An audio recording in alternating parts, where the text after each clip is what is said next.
Hello, and welcome to video presentation EX1, Extra Credit 1. This video offers a graphic illustration of what it means to say that all human beings are communicatively situated. It will help us understand more specifically what we mean when we say communicative.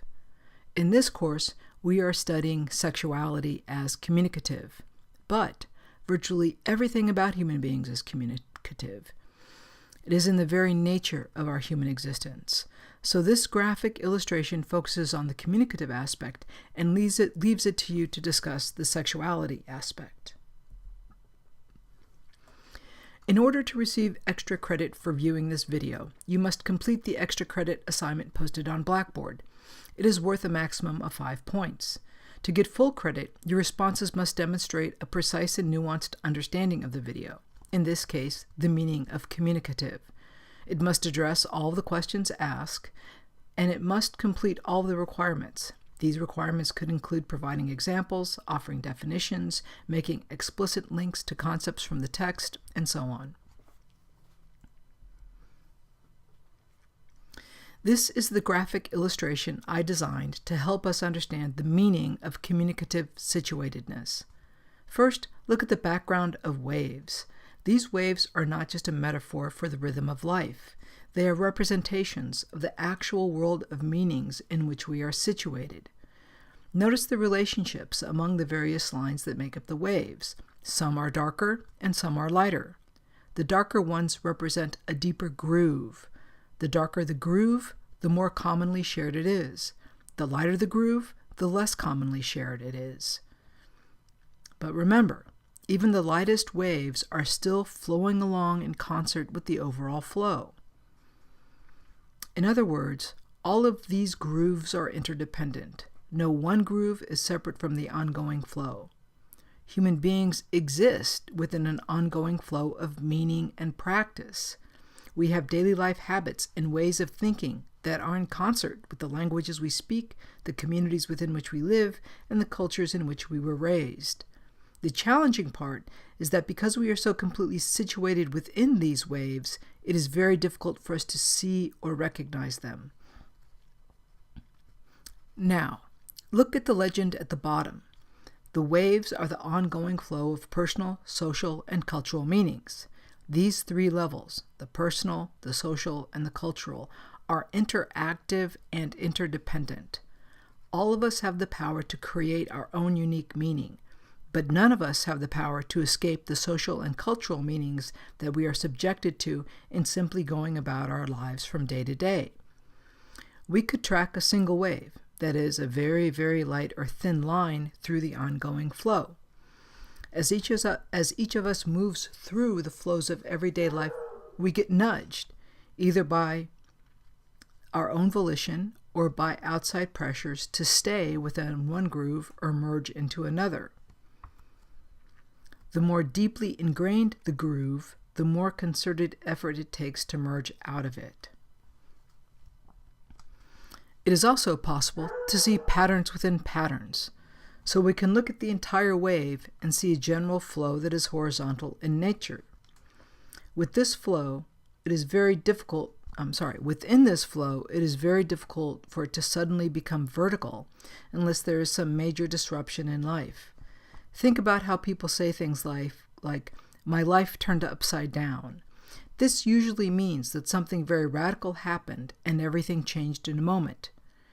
We do have these kinds of experiences, but for the most part, we live our lives within a fairly consistent flow of meanings and interests. This is what can be referred to as a collection of habits and feeling. That is, habits of thinking and feeling. Generally speaking, it takes a lot to shift these habits. Only something very severe, like the devastation of a massive earthquake that destroys entire communities, or an accident that leaves your body radically and permanently altered, only those can have a radical, quick change in the ongoing flow.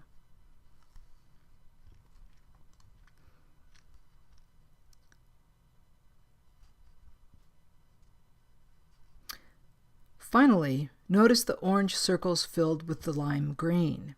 This represents a single person at a given moment in time. Look at the three of these spattered across the wave. The one on the left is situated within the most densely packed waves. The one on the top is situated in less densely packed waves, and the one on the right is situated in the least densely packed waves. Consider what it means to be located in these different positions within the ongoing flow of meaning. If you are well within the mainstream of your culture and society, you occupy the position on your left. You don't have to think too much about your position because all of the available meanings around you fit nicely with how you see yourself and your aspirations. But if you're located in a less densely packed position within this ongoing flow of meaning, then you tend to be more aware of the differences between you and the commonly shared meanings about life, about who you should be, and about what you should aspire to. The more distant you are from the deeply grooved meanings of your society and culture, the more potential you have for understanding those differences. The more you fit within the deeply grooved meanings of your culture and society, the more difficult it is for you to see variations from it. Now, let's focus on the red arrows. They indicate that personal values, social values, and cultural values are all present in each of us in every given moment within this ongoing flow of meaning. This is true for every position within the wave as a whole. Your position within the wave suggests something of the degree to which these values are deeply embedded and thus also taken for granted. In this class, it doesn't matter where you are situated in the ongoing flow of meaning and practices, because it is always the case that some of those meanings and practices remain unknown to us. They function at the level of habit. They are taken for granted facts of our lives. In this case, our task is to examine meaning, to expose it as it has been functioning at the taken for granted level. In order to expose these cultural, social, and personal meanings in which we are situated, we must look at the fact of our own experience. Remember, we are examining our own experiences of sexuality because our own experiences are our only direct link to sexuality. It is the same with everything, really. Our experience of the world is our only direct contact with it. When we take that contact for granted, we lose the ability to see it, and we go along with the flow of everyday life and thinking with the impression that our everyday way of life is the normal, natural, and correct way. When we presume this, we severely limit our ability to understand people who are different from us.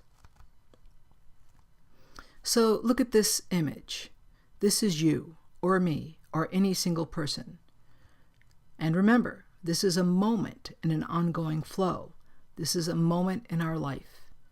Within that moment, we have an orange boundary that does not strictly hold anything in place. Our bodies are like the orange boundary here. It keeps things inside, but it is also permeable. It moves and turns within the ongoing flow, but it is also distinct. The lime green interior represents the permeability. It is mostly contained within the orange, but not entirely. Finally, look at the spirals in the middle. Think of this as your own unique internal flow. This is a three-dimensional figure to help illustrate how we are constantly processing things within ourselves. The intersecting spirals reflect how we process perspectives. This point is important, so let me repeat it. The intersecting spirals reflect how we process perspectives. Each of the spirals along the X and Y axis represent different levels or perspectives. The most interior spiral is the intrapersonal level. The intrapersonal level means within ourselves. This is our self-talk. The next level out is the interpersonal level. This is where we carry the voices of others who are very important to us inside our own heads. It's like after I graduated from high school but didn't want to go to college. I kept hearing my father's voice saying, "Go to school, go to school, go to school." And he didn't mean high school. The next level out is the group level. This is the level where we feel and respond to our perceptions of our peers. This is where we understand what it means to fit in, where we seek out those groups that fit with how we see ourselves or how we'd like to see ourselves. And finally, the last level out is the cultural level. This level is the one we have the least access to, and it is the one that functions most deeply as habit. We often only recognize the perspective at work in this level when we actually live in another culture for an extended period of time. Other than that, it's very difficult to see. As you look at this spiral, remember that all of this is present in the immediacy of your experience, in each moment as you live through it. That is why it is so important that we look carefully at our experience. Our own experience is like the world in a nutshell. It's just that breaking through that nutshell is very difficult and demanding work. And even more than that, it is work that is easily hampered by our own ego investments and idealizations. We are all capable of self-deception, and that is one of the biggest challenges we all face, not simply in this class, but throughout our lives.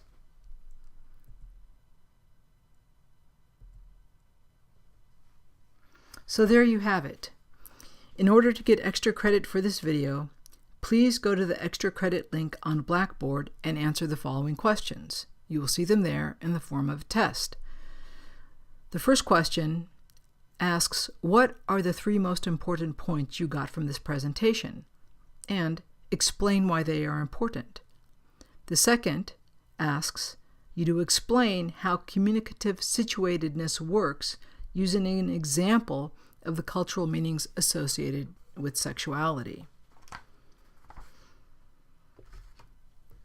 So there you have it. Let me know if you have any questions. Have a great day.